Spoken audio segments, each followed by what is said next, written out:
বেরাদার, যা বলতে যাচ্ছিলাম, সোনার মদিনায় উহুদের যুদ্ধ আরম্ভ হবে। রাতের বেলাতে রাতের অন্ধকারে ডাক দিলেন, বেলাল কাছে এসো। বেলাল হাজির হলেন। লাব্বাইক ইয়া রাসূলুল্লাহ, লাব্বাইক ইয়া হাবিবাল্লাহ।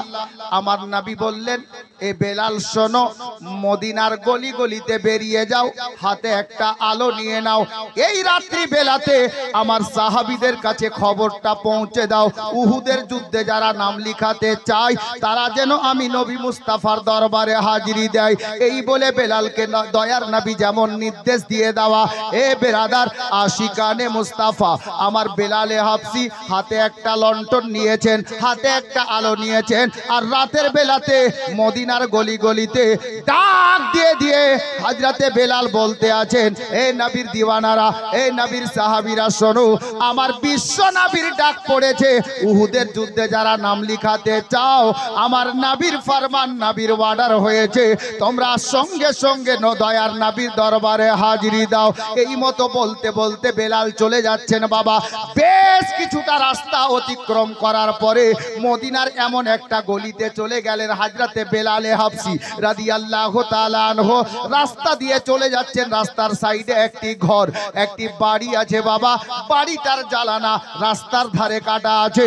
হযরতে বেলাল ডাক দিয়ে বলেন, ওরে নবীর দিওয়ানারা শোনো, এ নবীর সাহাবীরা শোনো, মায়ার নবীর ডাক পড়েছে, যারা উহুদের যুদ্ধে নাম লিখাতে চাও আমার মায়ার নবীর দরবারে হাজিরি দাও। আল্লাহু আকবার কবীরা। ওই জ্বালানা দিয়ে আওয়াজ খানা গিয়ে লাগবি তো লাগ। বাবা, আমার নবীর প্রিয় সাহাবী হযরতে সাইয়্যিদানা হানজালা রাদিয়াল্লাহু তাআলা আনহু, উনার কান পর্যন্ত শব্দখানা পৌঁছে গেল। কিন্তু কিতাব লেখক কি লিখেছেন জানেন? ইতিহাস লেখকেরা লিখেছেন হযরতে হানজালা রাদিয়াল্লাহু তাআলা আনহু সেই দিন ছিল বাবা বাসর রাত, মানে নতুন বিয়ে করে এসেছেন। প্রথম হযরতে হানজালা নিজের নতুন স্ত্রীর সঙ্গে বিছানাতে ছিলেন। বাবা, এমন অবস্থায় ছিলেন উনার প্রতি গোসল ওয়াজিব হয়ে গিয়েছিল। এ বেরাদার, হযরতে হানজালার কান পর্যন্ত যখন নবীর খবরটা বেলালের কণ্ঠস্বর দিয়ে শুনে নিলেন, বেলালের কণ্ঠস্বর থেকে হানজালা যেমন নবীর ফরমান শুনতে পাওয়া, সঙ্গে সঙ্গে বিছানায় উঠে বসে গেছেন। স্ত্রী জিজ্ঞাসা করলেন, হুজুর, ওগো আমার মাথার সারতাজ, বলুন তো ব্যাপার কি, কোনো মুসিবত হলো? বলে, না না। হঠাৎ করে চমকে দাঁড়িয়ে গেলে কেন? হযরতে হানজালা বললেন, বিবিরে, আর দেরি করা যাবে না, আমার বিশ্ব নবীর ডাক পড়েছে, উহুদের যুদ্ধ আরম্ভ হবে, আমার নবীর দরবারে আমাকে হাজিরি দিতে হবে। নবী ডাক দিয়েছেন, দেরি করা যাবে না, আমাকে লাব্বাইক বলে সঙ্গে সঙ্গে নবীর দরবারে হাজিরি দিতে হবে। হযরতে হানজালা বললেন, বিবিরে, আমি চলে যাচ্ছি, যদি বেঁচে থাকি দেখা হবে, নইলে কাল হাসরের ময়দানে দেখা হবে। বলা যাবে না সুবহানাল্লাহ? এটা কি ছোট কথা বাপ? হযরতে হানজালা কি বললেন? বেঁচে থাকলে দেখা হবে, নইলে হাসরের মাঠে দেখা হবে। আর বিবি কত সুন্দর। বিবিটা বললেন, হুজুর আপনি যাচ্ছেন যান, আমি বাধা দেব না, তবে একটা কথা। কি কথা বিবি? বলে, হুজুর আপনি জানেন আপনার প্রতি গোসল ওয়াজিব আছে। বলে, হ্যাঁ আমি জানি। তো কমপক্ষে গোসলটা করে যান, এরকম শরীর নিয়ে কি করে যাবেন? হযরতে হানজালা রাদিয়াল্লাহু তাআলা আনহুর ইশক দেখেন, মোহাব্বত দেখেন, প্রেম দেখেন। বললেন, বিবি, যদি আমি গোসল করে যাই, পানি তুলবো, গায়ে ঢালবো, কাপড়টা খুলবো, আবার ওই কাপড়টাকে তিনবার ভালোভাবে পরিষ্কার করে কাচবো, তারপর আবার নতুন করে পানি তুলবো, উযু তৈরি করব, গোসল করব, কাপড় চেঞ্জ করব, এতক্ষণে অনেকটা দেরি হয়ে যাবে। এমন নবীর ডাক পড়েছে, ওই নবীর ডাকে সাড়া দিতে দেরি করা যাবে না। বিবি, আমি চলে গেলাম গো, কিসমতে যা আছে হবে, আমি চলে গেলাম, তুমি আমার জন্য দোয়া করিও। শেষ বাক্য শুনেন। নতুন বিবিকে হযরতে হানজালা নবীর সাহাবী বলছেন, আমি চলে গেলাম, আমার জন্য দোয়া করিও। বিবি কত নেককার। স্বামী নেককার তো বিবি তো নেককার হবেই। হযরতে হানজালার বিবি বলছেন, হুজুর যান, আমি দিল খুলে আল্লাহর কাছে আপনার জন্য দোয়া করব। দিল খুলে। এ মা বোনেরা শুনুন, হযরতে হানজালার মন চাইল, বিবি প্রথম রাত, বাসর রাত, আরে আমি চলে যাচ্ছি, তুমি আমার জন্য দিল খুলে দোয়া চাইবে? আচ্ছা বলো তো বিবি, আমার জন্য কি চাইবে? আল্লাহর কাছে কি চাইবে? আল্লাহু আকবার। নবীর সাহাবীর বিবি, উনি বলছেন হুজুর আল্লাহর কাছে চাইবো যে আপনি নবী মুস্তাফার সঙ্গে যাচ্ছেন ইসলামের জন্য যুদ্ধ করতে, আল্লাহর কাছে আমি আপনার বিবি চাইবো, আল্লাহ আমার স্বামী যেন ঘুরে বাড়ি না আসে, ইসলামের জন্য শহীদ হয়ে যায়। হযরতে হানজালার বিবির জবান শুনেন। হযরতে হানজালা বলছেন বিবি এই দোয়া করবে? বলে হ্যাঁ।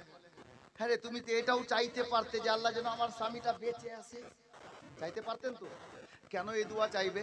হযরতে হানজালার স্ত্রী বলছেন হুজুর আপনি আমার নিয়ে টেনশন নেবেন না, আমার নিয়ে চিন্তা করবেন না, ওগো আমার আকা, ওগো আমার সরদার, নবীর ডাক পড়েছে, ইসলামের জন্য আপনি যুদ্ধে যাচ্ছেন, আল্লাহর কাছে চাইবো আমার বাকি জীবনটা এমনি কাটিয়ে দেব, কমপক্ষে কাল হাসরের ময়দানে আল্লাহ তাবারক ওয়া তাআলা আমাকে শহীদ গণের বিবির লাইনে দাঁড় করাবে।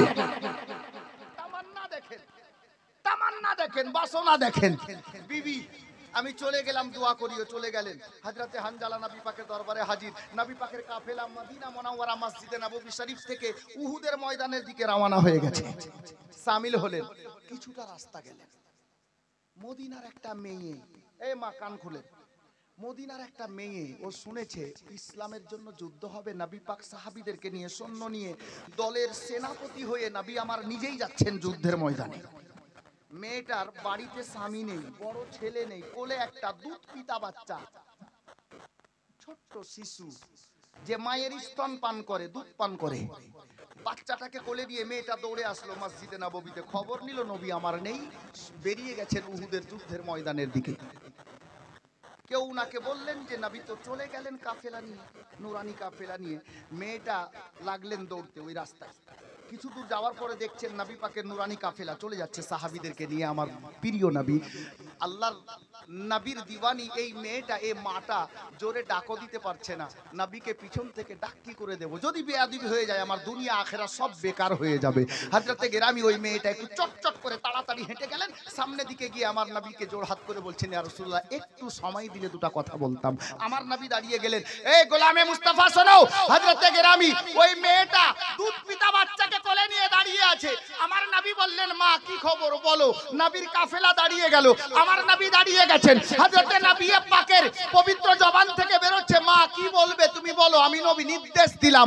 মেয়েটি বলছেন হুজুর আপনি যুদ্ধের ময়দানে যাচ্ছেন? বলে হ্যাঁ মা তুমি সঠিক শুনেছো, ইসলামের জন্য যুদ্ধ হবে। আমি নবী আমার কাফেলা নিয়ে, সাহাবীদেরকে নিয়ে, সৈন্যদেরকে নিয়ে যুদ্ধের ময়দানের দিকে এগিয়ে যাচ্ছি।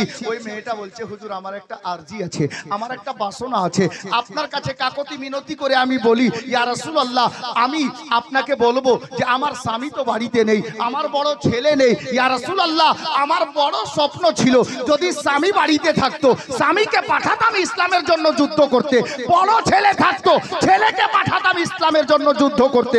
ইয়া রাসূলুল্লাহ না স্বামী আছে বাড়িতে না বড় ছেলে আছে, নবী গো এই যে আমার কোলে দুধ পিতা বাচ্চা আছে, ইয়া রাসূলুল্লাহ আপনি না বলিয়েন না, আমি আপনার মহব্বতে আমার দুধ পান করা শিশু বাচ্চাটাকে আপনার মহব্বতে আল্লাহর রাস্তায় দান করতে চাই।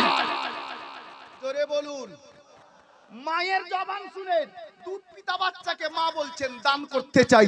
আমার নবী বললেন আচ্ছা মা শোনো তোমার কথা বুঝলাম, কিন্তু তোমার বাচ্চা না ঘোড়ায় বসতে পারবে, না হাতে তলোয়ার নিতে পারবে, না ঢাল ধরতে পারবে, না তীর চালাতে পারবে, একে ময়দানে নিয়ে গিয়ে কি করব?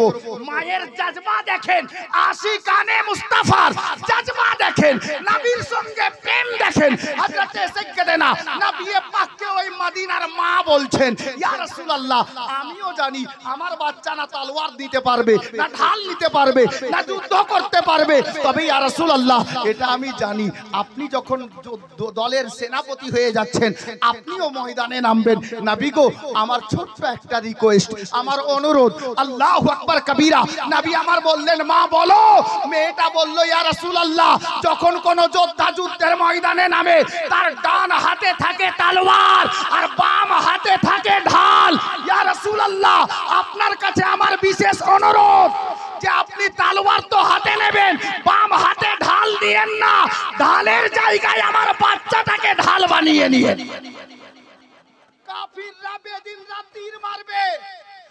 বাচ্চাটাকে নিশানা করে ঢালের জায়গাতে আমার এই দুধপিতা বাচ্চাটাকে আপনি যখন এই মতো করে এড়ে নেবেন, ওই কাফিরদের তীর এসে আমার বাচ্চাকে লাগবে, আমি মা খুশি হব যে নবীর মোহাম্মতে ইসলাম বাঁচাতে গিয়ে আমার দুধপিতা বেটা শহীদ হয়েছে, আমি শহীদের মা হতে পেরেছি।